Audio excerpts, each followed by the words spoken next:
Khyber Pakhtunkhwa Chief Minister Ali Amin Gandapur condemned a recent suicide bombing in Mir Ali, North Waziristan, that left security personnel martyred and civilians injured. He hailed the military's sacrifices in combating terrorism, stating they strengthen national resolve. The attack comes amid a rise in militant violence, including recent intelligence-based operations in KP's South Waziristan and other parts of the region. Pakistan remains the second most impacted country in the Global Terrorism Index 2025, with over 1,000 fatalities in the past year. Meanwhile, widespread monsoon rains continue to drench Karachi and other parts of Sindh and Punjab.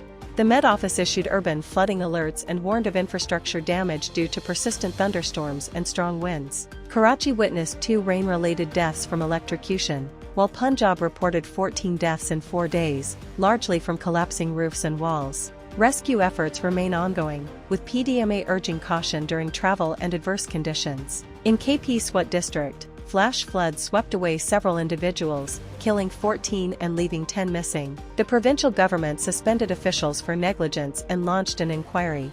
Over 75 people were trapped in floodwaters, with 58 rescued by joint operations involving Rescue 1122 and volunteers. A ban has been imposed on river recreation activities, and citizens are urged to adhere to safety measures. On the political front, Punjab Chief Minister Maryam Nawaz Sharif addressed the assembly, asserting that critics who once claimed Nawaz Sharif was politically sidelined have now minused themselves through poor performance. She emphasized inclusive development, particularly in South Punjab, and announced a major clean drinking water project. Maryam highlighted a tax-free budget of 5,335 billion rupees and praised the reduction in domestic debt and responsible fiscal management, calling it a landmark achievement for the province. Muslim League Noon की मुंतखब हुकूमत ने दूसरे माली साल 25-26 का और पंजाब की तारीख का सबसे बड़ा 5335 अरब रुपए का बजट दिया है, जो अल्लाह ताला के फजलो करम से साल 2024 और 25 की तरह एक बार फिर तारीख का सबसे बड़ा और टैक्स फ्री बजट है जनाब speaker. A Russian drone strike on Ukraine's southern port city of Odesa killed 2 civilians and wounded at least 14 others, including 3 children, early Saturday, local authorities reported. Regional Governor Ola Kuiper said 1 child remains in critical condition following the overnight attack, which targeted a high-rise residential building. Footage released by the State Emergency Service showed firefighters battling intense flames and evacuating residents from the 21-story structure, amid rising concerns over intensified Russian assaults on urban areas. The strike came as Polish President Andrzej Duda arrived in Kyiv for talks with President Volodymyr Zelenskyy. Duda, whose term ends in August, was hailed as a true friend by Ukraine's Foreign Minister,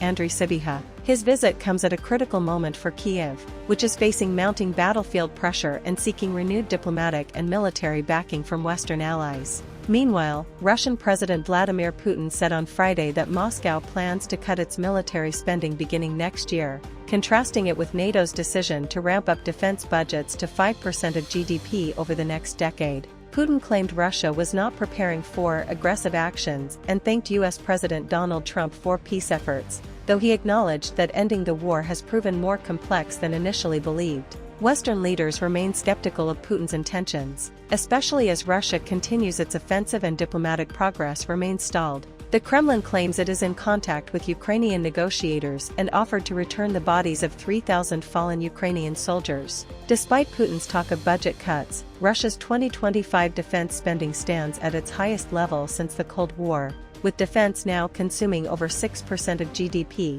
a third of the federal budget. Meanwhile, economic growth is slowing and inflation remains a growing concern. Iran has declared that it will no longer permit International Atomic Energy Agency, IAEA, Director General Rafael Grossi or surveillance cameras at its nuclear sites, senior lawmaker and parliamentary vice speaker Hamid Reza Haji Babiai announced on Saturday. The move, reported by Iran's Mehr news agency, follows the discovery of sensitive nuclear facility data allegedly leaked to Israel. Babiai said the breach justified Iran's decision, calling it a matter of national security and sovereignty. "We cannot allow foreign agents or institutions access to facilities when our martyrs paid the price for trust," he stated at a public ceremony honoring slain judicial officials. The announcement comes amid heightened tensions in the aftermath of Iran's 12-day air war with Israel, which left over 600 dead in Iran, including top nuclear scientists and military commanders. Iran's Foreign Minister Abbas Araghchi further escalated rhetoric, calling Grossi's insistence on visiting bombed nuclear sites meaningless and possibly malign. He warned that Iran reserves the right to take any step necessary to protect its sovereignty. The war has reignited global concerns over Iran's nuclear ambitions, especially after Tehran's decision to ban IAEA oversight. U.S. President Donald Trump, who recently boasted of saving Supreme Leader Ayatollah Ali Khamenei from an ugly death, has threatened renewed strikes if uranium enrichment continues. Trump said Iran had been beaten to hell and should return to talks or face further consequences. Meanwhile, state funerals were held Saturday in Tehran for dozens of Iranian commanders and scientists killed in Israeli air raids. Crowds filled the streets in mourning, waving Iranian flags and portraits of the deceased. With diplomacy hanging by a thread, Iran's rejection of IAEA oversight signals a deepening nuclear crisis, one that may derail any hope of near-term negotiations or international monitoring.